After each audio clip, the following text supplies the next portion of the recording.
Hi guys, I'm Lakshmi, and I'm here in Kisangani, one of the hottest tourist destinations. Okay, just kidding.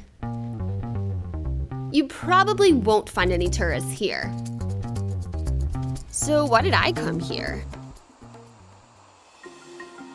The Congo is a place that has long captivated my imagination.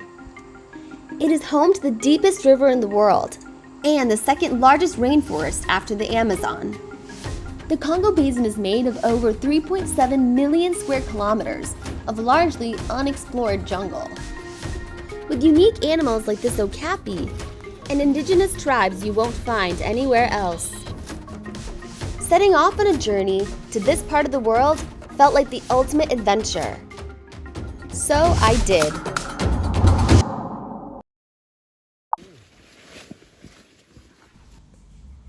This was actually my second time in DR Congo.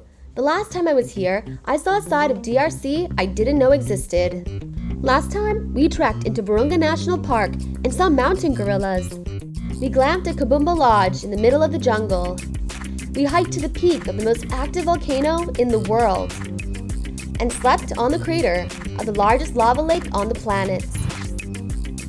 And then we relaxed on our own private island in the middle of Lake Kivu. And now, I was heading back to that island.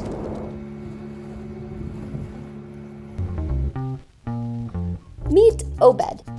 He's a refugee turned successful entrepreneur who helps travelers navigate the Congo. And this is Alyssa. Obed was her guide, and we met randomly on Chagera Island.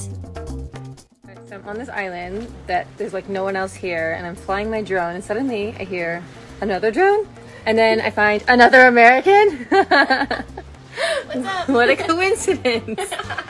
No, but seriously, it is a really big coincidence. And so we explored the island together. This island used to be the magma chamber of a now extinct volcano. And because of all the surrounding volcanic activity, Lake Kivu is filled with methane and carbon dioxide gases. If released, these gases can cause a limnic eruption, much like a pressurized bottle of soda exploding.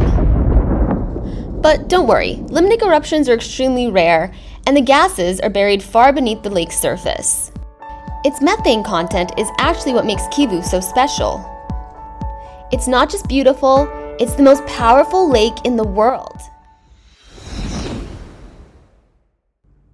And it has the potential to become a sustainable energy source for the millions of people living near it.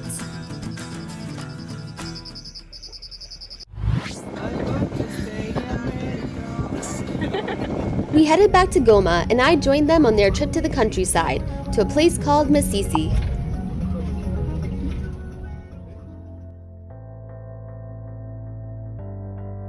Masisi has been called the Switzerland of Africa because of its beautiful landscapes and its many Swiss residents. Who are they? The cows! They had been brought here from Switzerland during colonial times, along with cheese making.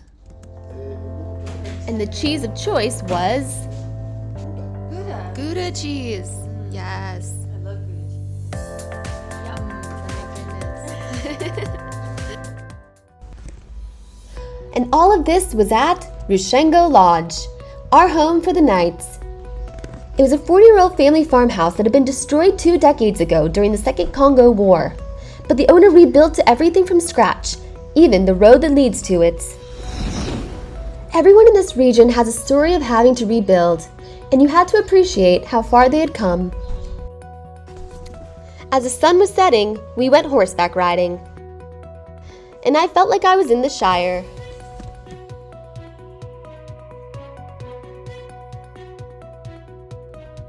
The sun had set on our time in Masisi. Alyssa went off to Uganda, but I would be flying to Kisangani. And Obed would be joining for the adventure. We would be getting off the tourist circuit. He too had never been to this part of the Congo. And this is Romaine, a fellow American, who's usually behind a camera. And that is how we all ended up in Kisangani. Kisangani means the city on the island. It is the third largest city in DRC and lies completely within the tropical forest. It also sits at the furthest navigable point on the Congo River. And so it was a great place to start an adventure.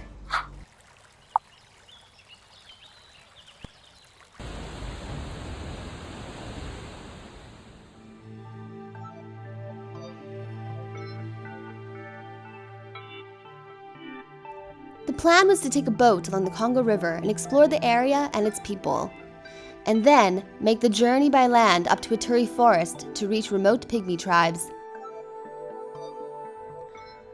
To be honest, I wasn't really sure if we would make it, but I figured we would see what happens.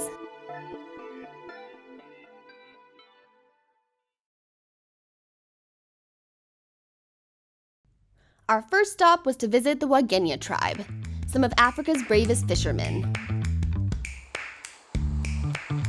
These men are famous for fishing in these insane rapids and somehow not drowning. They showed us how they build these wooden tripod structures to secure their traps in the water.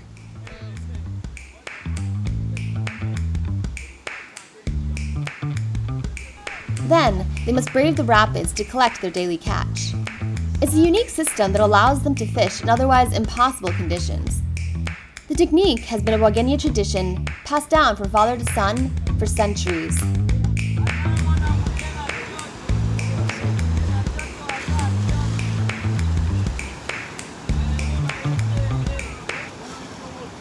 Bob Marley? No. Oh. No.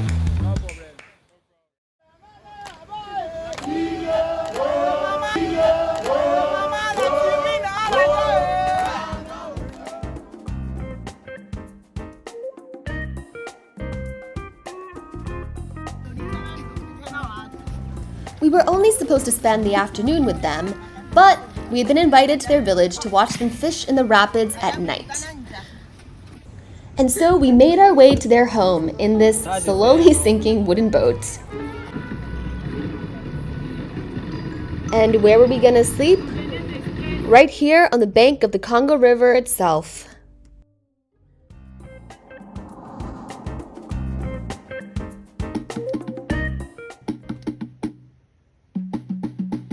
This is the Wagenya village chief. He greeted us when we arrived.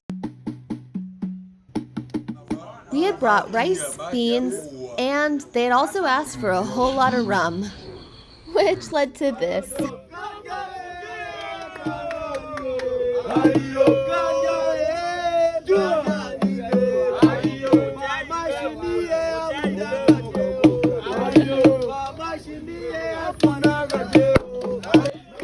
I felt like I was at a tribal fisherman's version of a fraternity party, right here on the Congo River. I also tried their moonshine. I did not like it, but it did work.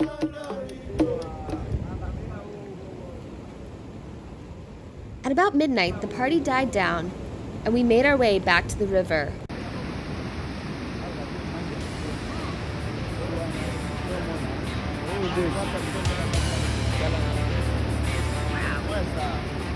Right. Where's the race here? Oh no, let's fish. Oh my god, fish! Ah! Big crab. Ah, that's scary. Fisherman had no headlamps, so Romain lit up the sky with his drone.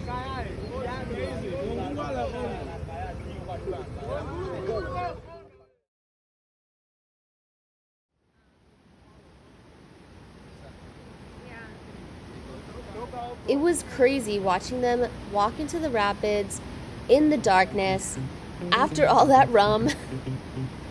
One slip on a rock and that could be it. These men worked hard.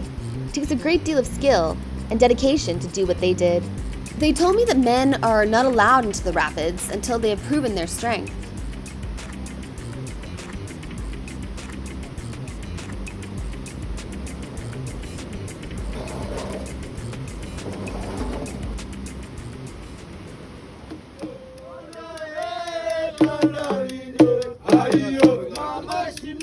Despite being the person who did the least amount of work, I was exhausted and I fell asleep first on a comfy patch of sand that I found on the ground under the stars. Woo. This is about 5 pounds. This is a fish. This is then a fish. Yeah, this is Sailor. We were awakened at the crack of dawn to find that they had found fish in the traps. This was the kind of fish they could sell in the market for good money. It was the reason that they still fished in these treacherous waters.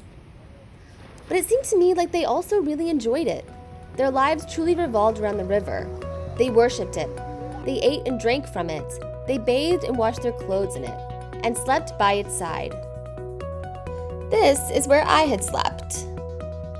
I felt pretty well rested, but maybe that was the moonshine talking. But the morning wasn't over yet. I was about to learn exactly how they test a man's readiness to enter the rapids. It was their equivalent of a college entrance exam, like the SATs. Theirs was more exciting though. They had a wrestling match.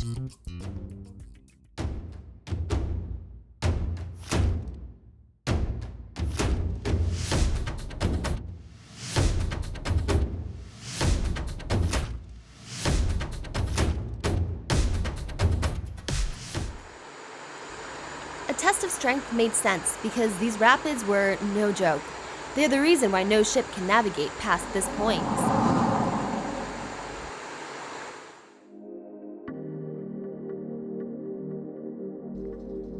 Kisangani has seen a lot of history over the years.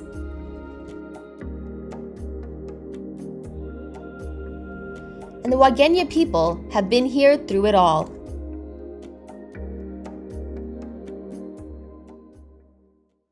My name is Frank, is Patrick, is Mitera, is Jonas. You come to Congo, you see Kisangani, Yeah, Wagenya. yeah, come to Wagenya.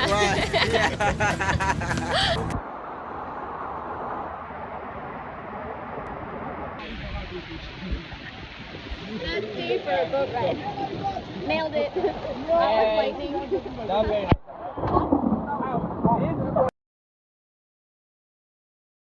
It's gonna rain.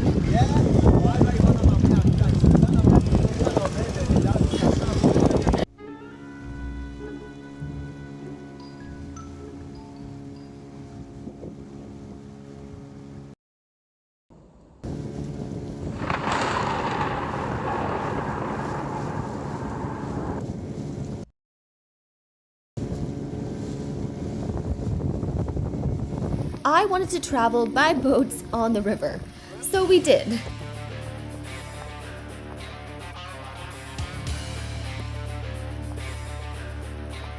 This motorized little wooden boat was a true champion.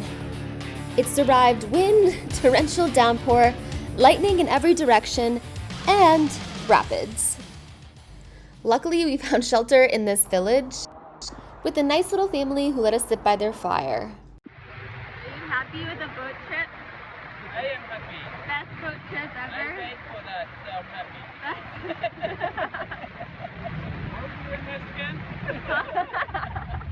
I had wanted an adventure, and I got one. Eventually, the rain cleared up, and this turned into this. And we arrived safely back in Kisangani. But it wouldn't be long before we would be trading the river for the forest. When I was young, I read a book called The Forest People. It was written by a man who lived for 3 years in the jungle with a group of hunter-gatherers, and they were the shortest people on earth, and they hunted with spears. It became a childhood fantasy of mine to experience this life, to know what it would be like if I were born 1,000 years ago. I was a weird kid, I know. When I returned to Congo, I was reminded of that little girl who wanted to meet the forest people. And now, I was going to get that chance. They are known as pygmies, rainforest hunter-gatherers who are under 5 feet tall. While they exist around the world, the majority are found here in the jungles of Central Africa. And the highest density anywhere in the world exists in the Ituri rainforest in the northeastern part of Congo. Kisangani was here in the Shopo province, so we could travel by land to the neighboring province of Ituri. According to Google Maps, it was only a 7-hour drive, and we would be heading to Apulu in the Okapi Wildlife Reserve. We all knew that Google's estimate was wrong, but the question was, by how much? Travel in these parts of the Congo is unpredictable. This is a village checkpoint, one of the many along the road to Apulu. We had arranged special documents to pass through, but it was as though we were passing through a new immigration system every 20 minutes. Still waiting. Ituri is a remote region of Congo, bordered by Uganda and South Sudan. It is sparsely populated, and soon we saw no more villages. We were surrounded only by jungle. The checkpoints had subsided, but as night fell, the roads also fell apart.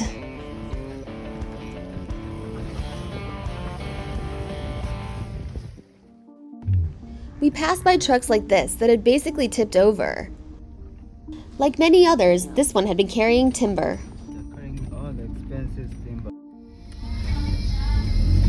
I'll admit, it was eerie driving through the forest at night past a graveyard of trucks. But things went smoothly, and before I knew it, we had arrived. Welcome to Apulu. I was expecting a sleepy little village, but true to Congolese culture, there was music and dancing here. And a club called Spaghetti? It looked pretty happening, actually. The others convinced me it was a better idea to instead just go to bed.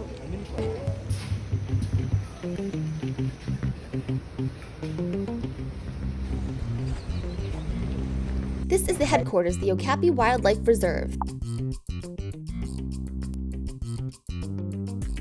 The reserve where Apulu is located is a protected area of Ituri forest, and one of the last places on Earth where you can find an okapi, if you're lucky. An okapi is what you get when a giraffe, a horse, and a zebra have a baby. Okapis don't come near humans, but we learned there was a lone okapi who grazed on one farmer's land. And when we went to go find him, as luck would have it, he was there. We got the tiniest glimpse of him, and then he was gone. So I guess my story is actually kind of lame, sorry. But we got closer to seeing an okapi than most humans ever will. But alas, all I have is stock footage. Okapis have superhuman hearing, and they're incredibly skittish, so they're really rare to find, which is kind of crazy considering how big they are.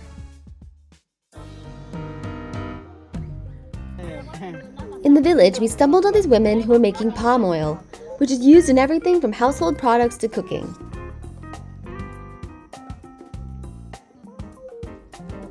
Here, they picked it, heated it, and pressed it, all by hand.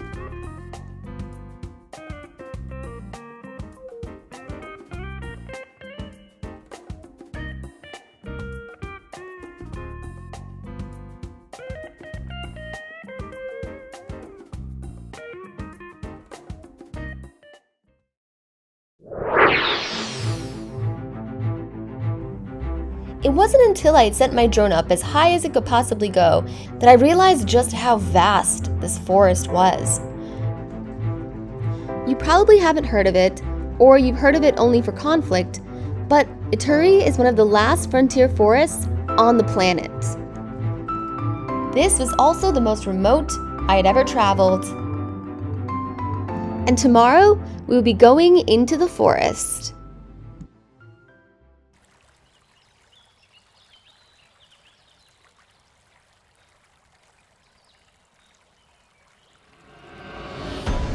Meet the Bambuti, the pygmy clans of Ituri forest. They are Africa's shortest tribe, averaging about 4'6", and they are thought to be the earliest inhabitants of the area. We spent the day with this group, and they showed us how they survive in the forest, how they hunt, forage, and set up camp. This is the group's chief. He collected us at the edge of the forest and led the way. And so we followed them into the jungle.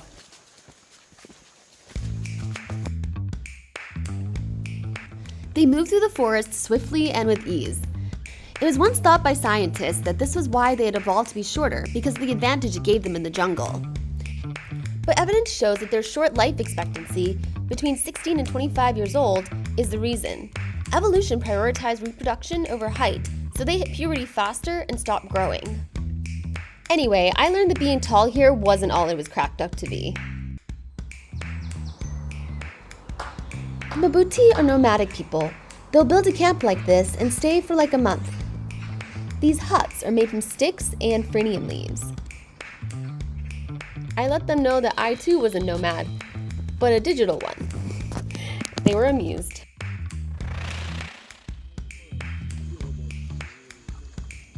Before the hunt, the pygmies performed a ceremony to ask the spirits of the rainforest for permission.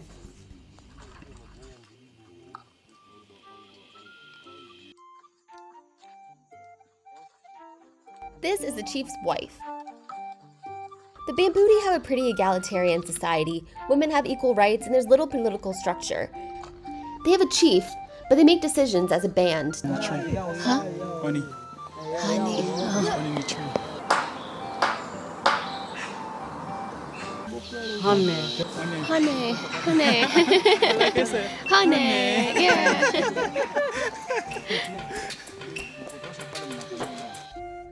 Honey is an important part of their diet. At night, when the bees can't see, they will smoke them out and then get the honeycombs. But now it was time for game hunting. And they had spotted something. The pygmies had a clever way of hunting. This clan, the Mabuti, used spears and nets to hunt. When they spotted an animal, the men began setting up the nets. What were they hunting for? Antelope mostly, sometimes pigs. They would scare the animal by making these whooping sounds in all directions, except for the direction of the net. Here, the men were waiting to ambush them with spears.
Tunaikala kule tu bure na kwa kuna tu karibu yetu hapo.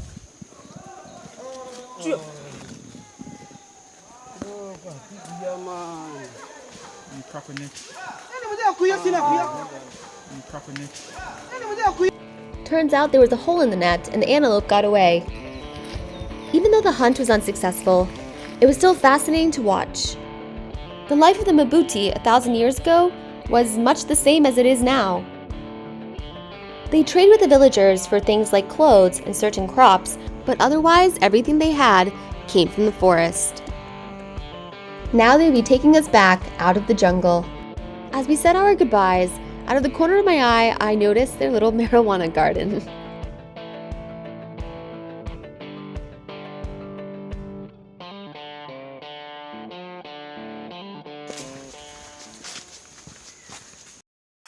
Uncivilized.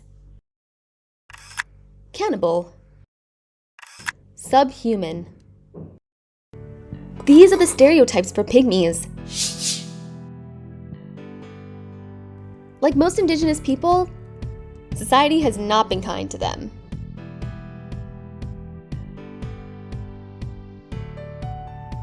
Some may consider this uncivilized based on appearances, But they are the ones who have lived and coexisted peacefully with each other and nature. So there's probably a thing or two we could learn from them. Perhaps if we shared their simplicity and respect for nature, we wouldn't be so good at systematically destroying it. And conflict minerals wouldn't exist. And because of these negative stereotypes, they live at the edge of society. They've been driven from their homes and national parks, excluded from access to things like hospitals and schools. But I'm happy to report that they did not eat me, and they feel human. But stereotypes are hard to break. And the DRC, they have a lot of stereotypes. Warlords, poverty, Ebola, just to name a few. They're all negative. But from my experience here, there really is so much more. I never would have expected that some of my favorite travel adventures would have come from Congo.